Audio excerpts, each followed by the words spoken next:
Young ही न व्यथयन्ते ते पुरुषं पुरुषस्सव। व्यथयन्ते मतलब व्यथा, व्यथा से व्यथित होते हैं हम लोग। बिल्कुल। तो उन्होंने कहा कि देखो व्यथा है और व्यथित भी हो गए, तो हम लोग सब लोग व्यथित होंगे, होते ही हैं, सब लोग व्यथित होते हैं। Everybody is injured. एकदम। ये मतलब ऐसा है कि अगर रियलिटी शरीर है तो चोट लगना है, चोट लगना तो व्यथा का अनुभव होना है। मन है तो वो भी चोटिल होता है। बिल्कुल। तो यम ही न व्यथयन्ते ते पुरुषम पुरुषस्य। उन्होंने कहा देखो इस संसार की व्यथा से जो व्यथित नहीं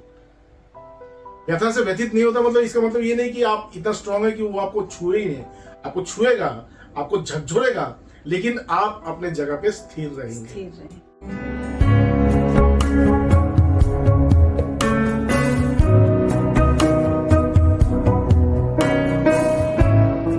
जैसे हमने पिछले एपिसोड में जैसे देखा, भगवान कृष्ण ने सुख और दुख को जीवन की एक सच्चाई बताया। ये भी भगवत गीता का एक बहुत सुंदर पहलू है। जैसे आप किसी भी आध्यात्मिक शास्त्र को अगर देखेंगे तो वो लोग हमेशा ही ये जो हमारी जो फीलिंग्स है, हमारी जो अनुभव है, सांसारिक जो अनुभव है, उसको हटा के उसको पीछे करके वो लोग बात करते हैं। तो जैसे ये था ही नहीं, ये सब नॉन एग्जिस्टेंट है। वहां पे केवल जब एक शिष्य के अंदर ये आत्म जिज्ञासा होती है, उसी को ज्यादा प्रेफरेंस दिया जाता है और उसी के ऊपर ही बात चलता है। लेकिन मनुष्य के मन के अंदर जो उतार चढ़ाव, मनुष्य के मन के अंदर जो सुख दुख और ये जो विभिन्न प्रकार की जो एक्सपीरियंस उनको हो रहा है, इसके बारे में वो ज्यादा मतलब पॉन्डर नहीं करते, उसमें ज्यादा वो लोग मतलब नहीं करते। आप अगर किसी उपनिषद को देखें, लेकिन भगवत गीता की सौंदर्यता यही है कि उन्होंने जीवन के हर पक्ष को मतलब सामने रखा। भगवान कृष्ण ने जीवन के हर पक्ष को एक्सेप्ट किया कि हाँ ये सत्य है। मतलब जैसे हम लोग कहते हैं कि ये संसार जो है वो एक स्वप्न की तरह है, लेकिन अगर कोई स्वप्न देखता है, अगर कोई दुस्वप्न देखता है, तो उसको तो डर तो होता है। स्वप्न वो हो सकता है, मतलब मिथ्या हो सकता है, लेकिन स्वप्न में पाया हुआ जो दुख है वो तो सत्य है, और उस स्वप्न को अच्छा स्वप्न भी तो किया जा सकता है। तो भगवान कृष्ण का भी ये मानना है कि अगर संसार स्वप्नमय है, तो इस स्वप्नमय को इसको दुस्वप्न ना करके इसको तो अच्छे स्वप्न में भी हम लोग परिवर्तित कर सकता है। और इसीलिए उन्होंने भगवत गीता को कहा है, और एकदम युद्ध क्षेत्र में खड़े होकर के, ताकि लोगों को ये पता चले कि युद्ध क्षेत्र जैसे स्थान पर भी मतलब जीवन के जो सर्वोत्तम आदर्श है या सर्वोत्तम जो शिक्षा है, उसकी चर्चा हम कर सकते हैं और उसको हम लोग अपने जीवन में आत्मसात कर सकते हैं। तो भगवान कृष्ण ने कहा कि देखो दुख और सुख एक जीवन का एक सच्चाई है।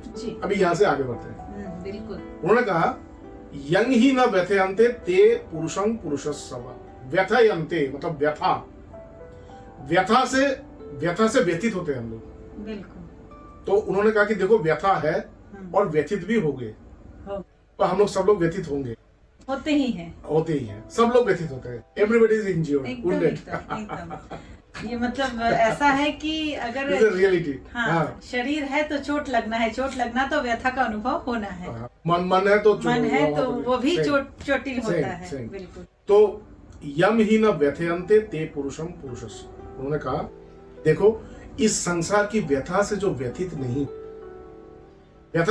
होता, मतलब इसका मतलब ये नहीं कि आप इतना स्ट्रांग है कि वो आपको छुए ही नहीं, आपको छुएगा, आपको झकझोरेगा, लेकिन आप अपने जगह पे स्थिर रहेंगे, अटल रहेंगे। आप मतलब अस्थिर नहीं हो जाए। हाँ, आप मतलब जब आप समुद्र में जाते हैं तो लहर आता है, तो लहर बहुत सारे लहर है, बहुत स्ट्रांग आते हैं, बहुत शक्तिशाली आते हैं, वो आपको मतलब अपने जगह से हिला सकते हैं, लेकिन आपको खड़े रहना होगा। तो उसी प्रकार से भगवान कृष्ण कह रहे हैं कि देखो इस संसार में जितने भी तुम्हारे पास अनुभव होगा, ये सब अनुभव में भी तुम्हें खड़ा रहना होगा।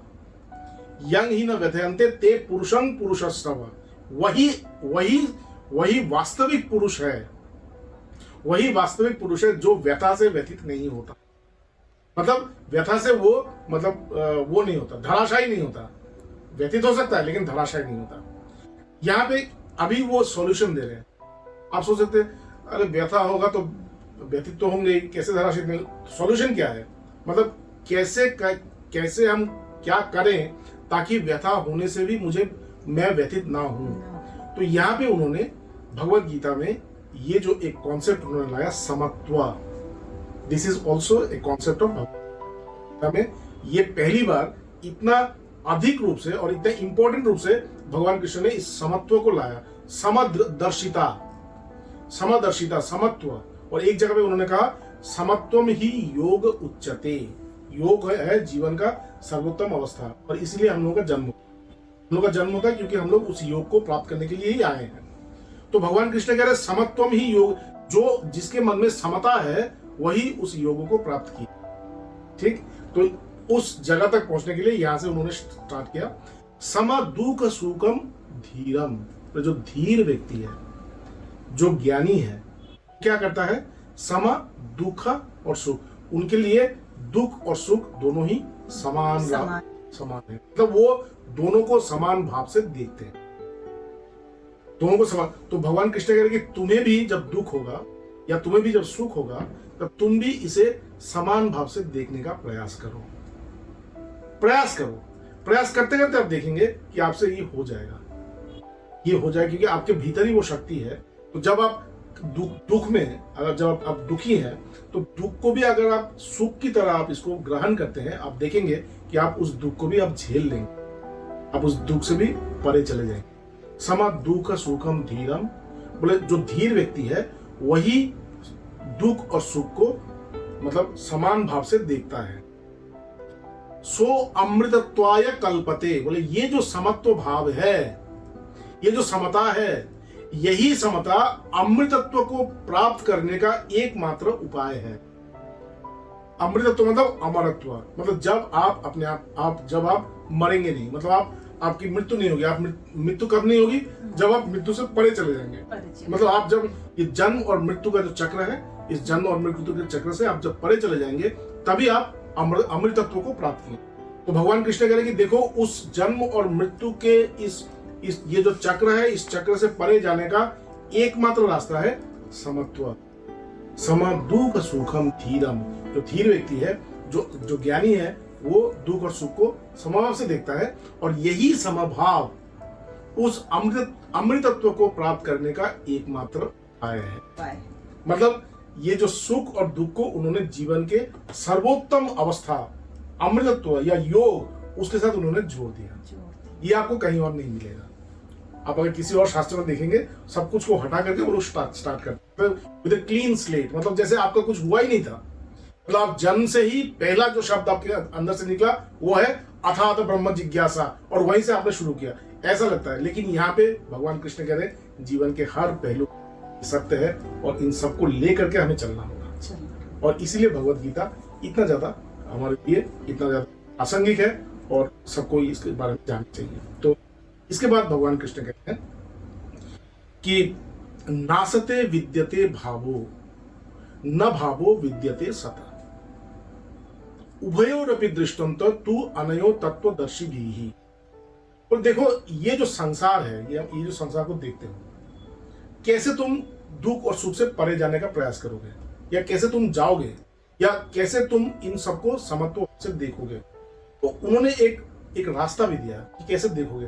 बोले नासतो विद्यते भाव, तो जो सत्य नहीं है वो कभी रहता नहीं है, वो एक समय चला जाता। तो दुख आया, बहुत दुख, बहुत दुख, बहुत कष्ट, लेकिन क्या हमेशा ही वो कष्ट रहता है? नहीं।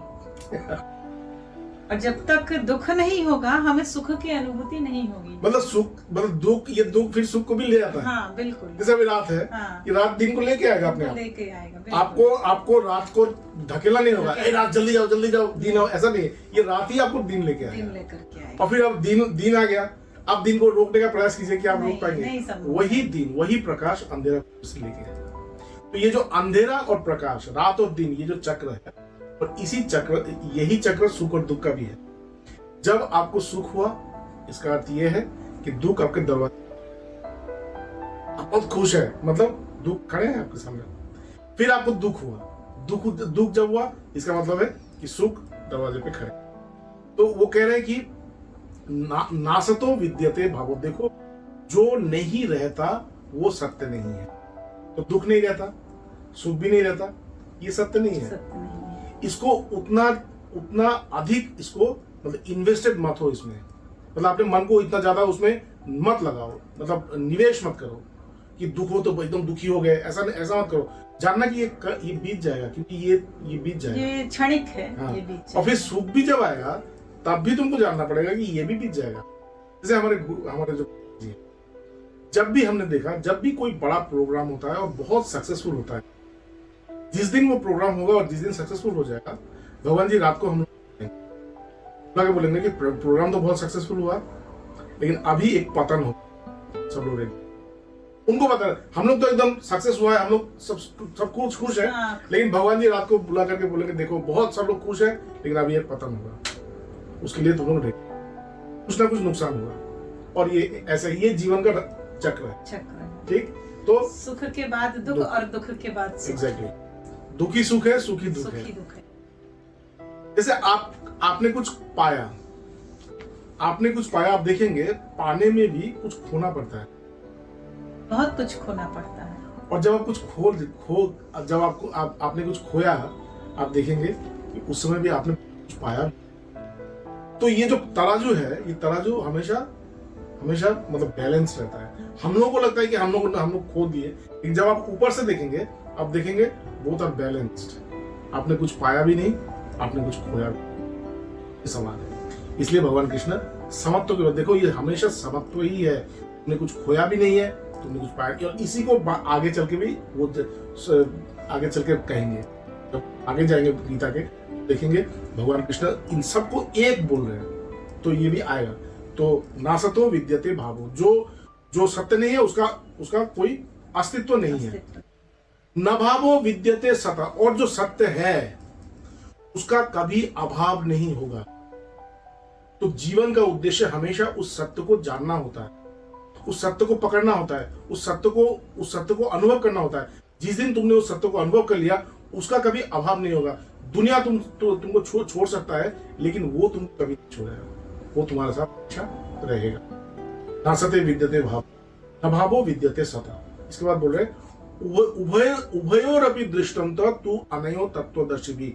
ये जो तत्वदर्शी लोग हैं, जो ज्ञानी लोग हैं, ज्ञानी लोग इन दोनों की जानते अच्छी तरह से। ज्ञानी लोग इन दोनों को, ये जो नहीं रहता, जो असत्य है और जो सत्य है, इन दोनों को वो अच्छी तरीके से जानते हैं। जान करके ही वो लोग हमेशा सत्य को ही ग्रहण। तो ये 2 श्लोक, इसके जो अगला श्लोक है ये हम नेक्स्ट एपिसोड